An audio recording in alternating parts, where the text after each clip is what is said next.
Hello, I'm Tack, and today I'm going to be covering the second chimp strategy out of 5 I'm going to be covering as part of the guide update. Today it's the highly requested TackTack strategy. To start off with, we have a darts attack. This survives long enough to allow us to get Pat Futsy.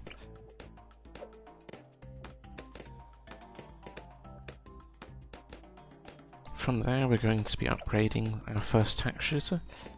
Out of the 2 attacks, we're going to get Tack Zone first, Super Maelstrom second, because Super Maelstrom is an ability. It won't always be there to save us when we need it. As for other towers included, we're going to be getting ourselves a village. We're going to be getting ourselves a weak alchemist. We're going to get our strongest stimulant. We're not going to go for permabrew. And we're going to get an Oliver Clock, which we're going to be using for one for Pat Futsy and one for the Super Maelstrom, which we'll also occasionally give to our Tack where it is needed. Pat Futsy as a tower is quite strange. He has an incredibly short range, and his ability is very potent.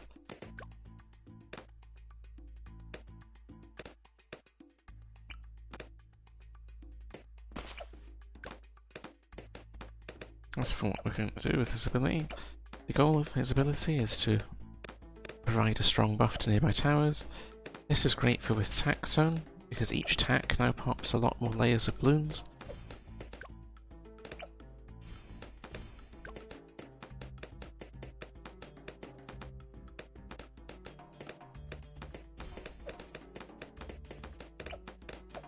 That Futsy will also in the late game act as a stalling tower. He is more potent than Moab Glue for stalling Moabs and other balloons of the type. And when we get to around 100, of course, we're not going to bother overclocking Pat Futsy, we'll instead put it back on Tack Zone. So we don't need to buff Pat Futsy on round 100. He's not very good against the BAD. Not his specialty. As you may notice, we don't have anything for camo balloons. That's where our handy dart monkey friend comes in. It's going to deal with camo balloons until we can afford to get a camo village. He is also quite noteworthy because the crossbow, of course, is a very good upgrade of sharpshooter. Allows him to pop black and white balloons in a one-er. It's also good for the Moab and the ceramics inside. There is a bit of RNG, unfortunately. I don't particularly like the RNG. I'd rather it's just a set number of shots for the crit, but can't have it all, I suppose. Get ourselves very quick shots for him. And then we'll get ourselves sharpshooter. This is just to make sure he doesn't leak any camo balloons.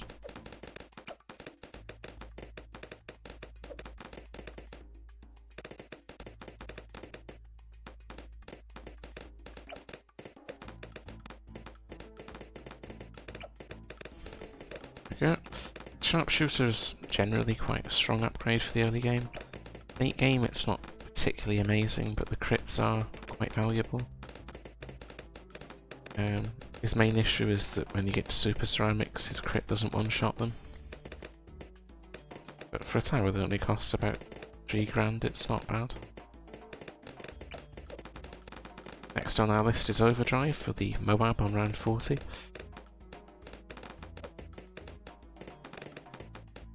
Pat Futsy's ability makes the overdrive twice as strong, so it will have no difficulty clearing out the Moab on its own. As for all the camos, of course we have this dude. Deals with the camo problems. Although for some reason he whiffs yellows, I don't... What a strange tower.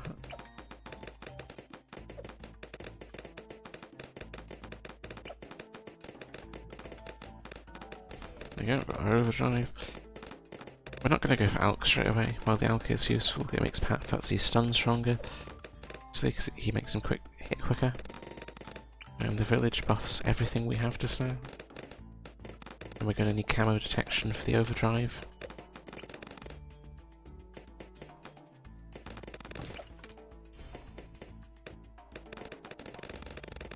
So we're going to get ourselves jungle drums. The biggest point for overdrive is that once you get the primary training, it's incredibly powerful even on its own before it becomes attack zone.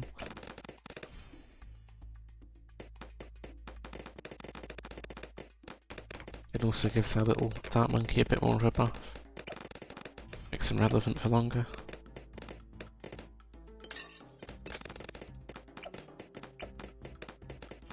Next upgrade though, radar scanner for the overdrive. As we get near around 40, take fast forward off so the Moab doesn't go shooting past. We've had that before. It's quite awkward.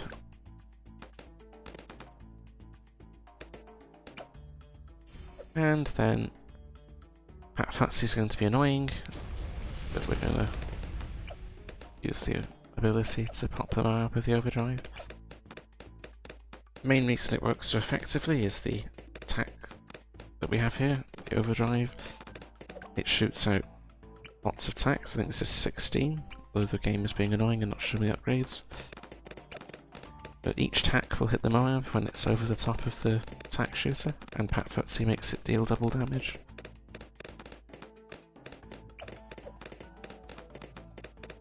Next on our list is obviously the alchemist. We're going to need that. This is more for futsy than the tack shooter. As he gets higher in level, his attack rate becomes directly equivalent to a stun. For Moabs, particularly for like 98, it's going to be very useful. He'll basically stop them moving. His ability. So smack them. I think it's like level. Where is it? It's like it's quite far on, I think. Where is your Moab stun? There, 13. It's not something to worry about for the early game, but for late game it makes him... He becomes equivalent to a Balloon Crush in terms of stalling power.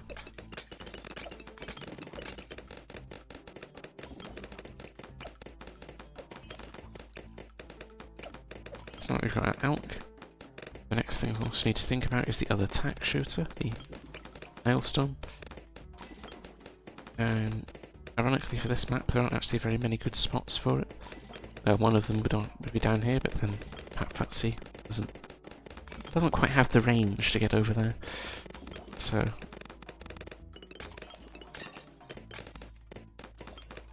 going to stick Super Maelstrom in a somewhat awkward spot. The main thing is just to make sure that its ability is facing into the balloons and not away from them. So you want Maelstrom sitting with the track on the right side, not the left side. Makes it do more damage. Why? I actually don't know, but in testing you'll find that Maelstrom is a lot weaker if it's facing the way around. The best spot would of course be where we have our tack shooter just now, the other one.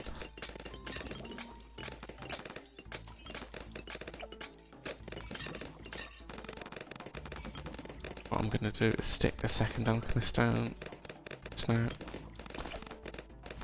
Gives us proof of 4 monkeys, which is good because it'll also buff our glue. Well, it's not very important that we buff the glue.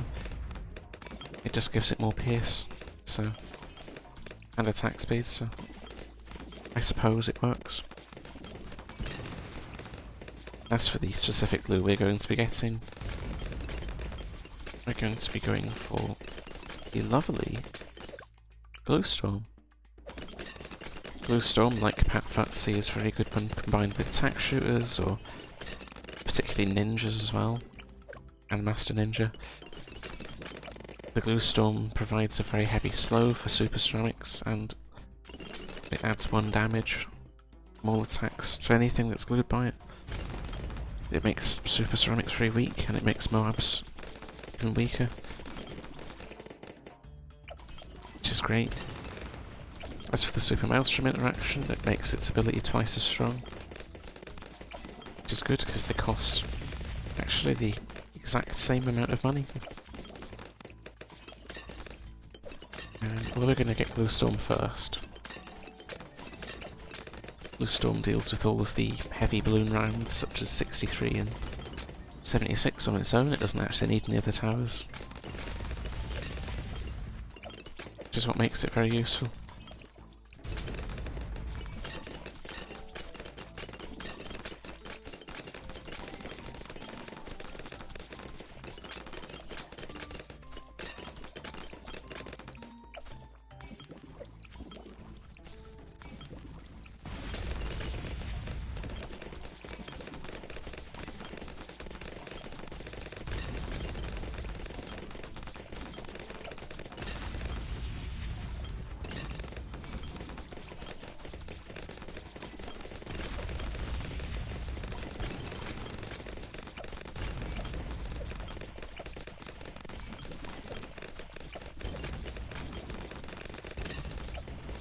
Mid game is really easy.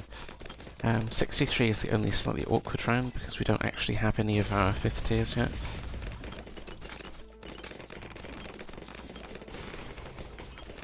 Into Malestorm the first wave. We'll wait for that second wave. Pack futsy's ability.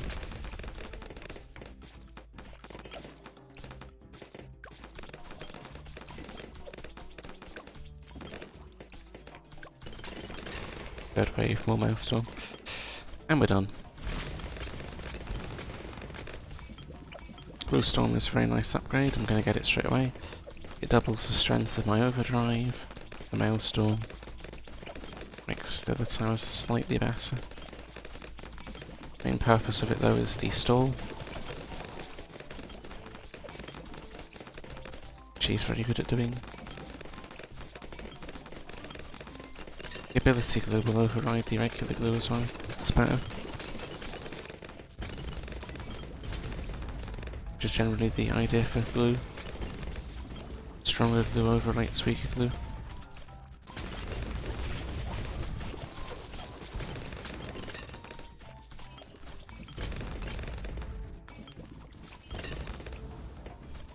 Next up in the 5th tiers we're going to get Tack Zone. Tack Zone is a passive damage. It's going to be useful for clearing the early 80s.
We're now getting quite close to our attack zone.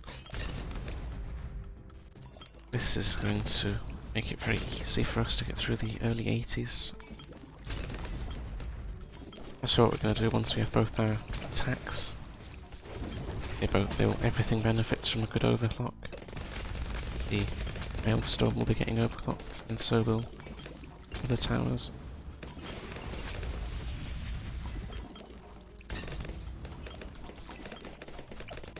But for a minute the blue storm wasn't going to pop those.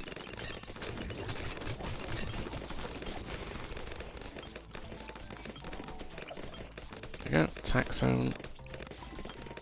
Tack Zone is just a good tower overall. There's nothing really to fault with it, it's very simple, it pops things. As for the main upgrade, I believe, is it rank 14? Yep, 14, there you go. Level 14 Pat Futsy will provide an extra layer of damage on top of his usual ability. Or ceramics and Moab class balloons, which, to be honest, by the time you get the upgrade, is basically everything. Because you're not going to get it before round 80, so... That and his level 13 ability as well, start to see Pat Futsy being more useful.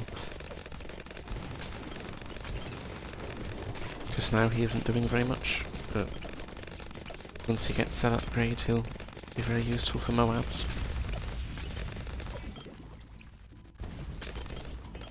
There we go. COMG is moving and Pat Futsy is now giving it a slap.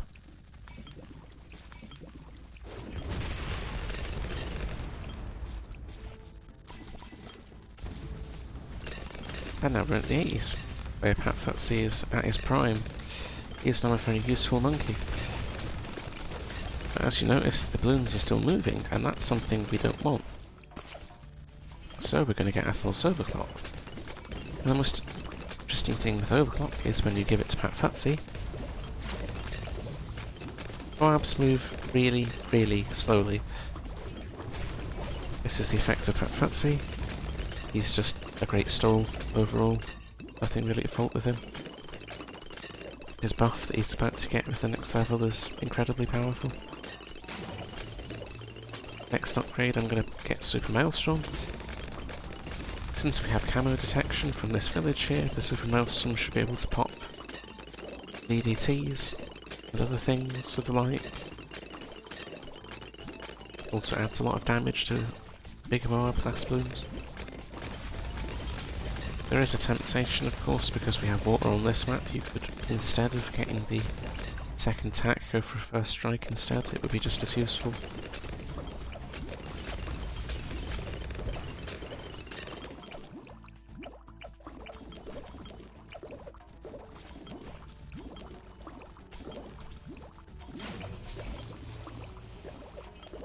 I can't actually see Pat Futsy's buff underneath the money there. It's a bit awkward.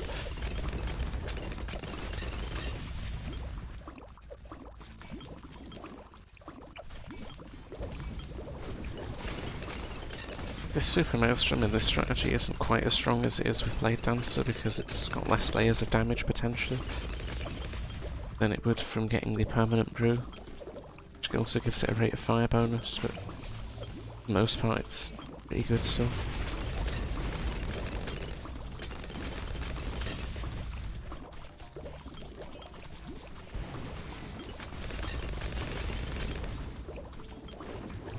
The real MVP here though is the Glue Storm.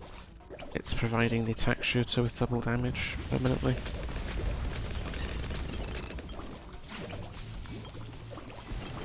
It's also giving a Malestorm that extra damage on top of Pat Futsy's ability. As a general rule, I'm not going to be using Pat Futsy's ability when the Malestorm isn't off cooldown, as the two are almost integrated into each other. The main reason why I recommend Blade Dancer over this though is you have to keep applying this overclock ability over and over, and it does get pretty irritating.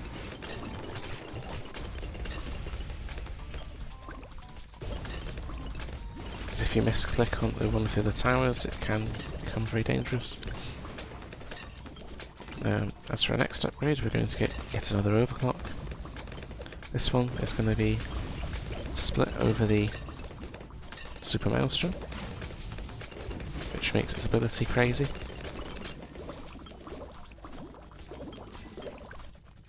And Pat Futsy also needs an overclock.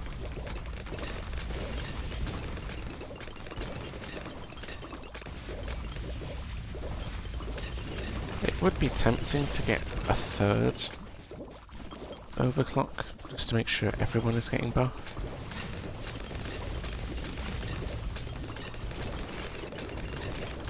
But you honestly don't need it. The only thing I'm going to recommend that you pick up before the game ends, of course I'm fairly sure primary expertise is slightly too expensive to get before 98. I'm going to recommend you pick up a Sabo for 98 instead.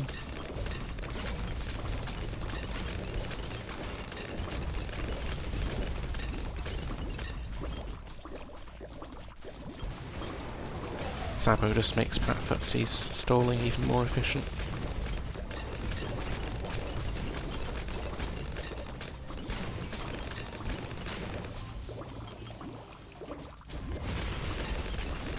And there goes 96.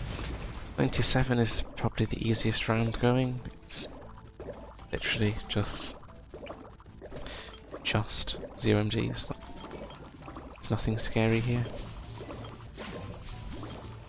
Don't even need any abilities other than the overclock. Here is 98, the irritating and troubling round that it is.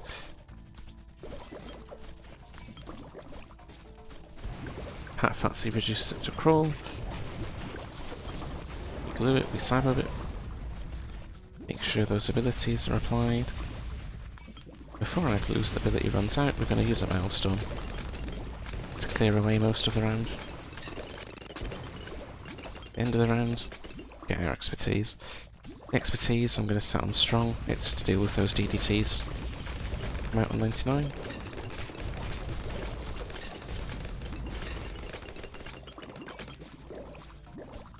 And the bad. This time we're going to buff Tack Zone and Pat and the Maelstrom. Going to use Pat's ability and a Maelstrom. And it, well, yeah, it does that. You thought there was a BAD. Turns out the BAD got deleted by the Maelstrom.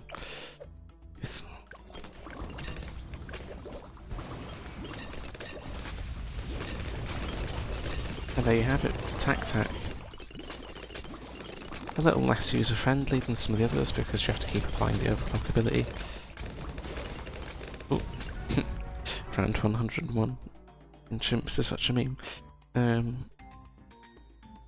No, if you're willing to deal with having to click a few abilities, this is definitely going to be more reliable than Blade Dancer, but has more things to do. That's why I recommend it second. End of the day, my guides are here to make C.H.I.M.P.S mode as simple as possible, so I'd rather you have a strategy that doesn't involve lots and lots of clicking and awkward ability timings. But there you go, that's the one that I personally use. It's lots of fun with tack shooters.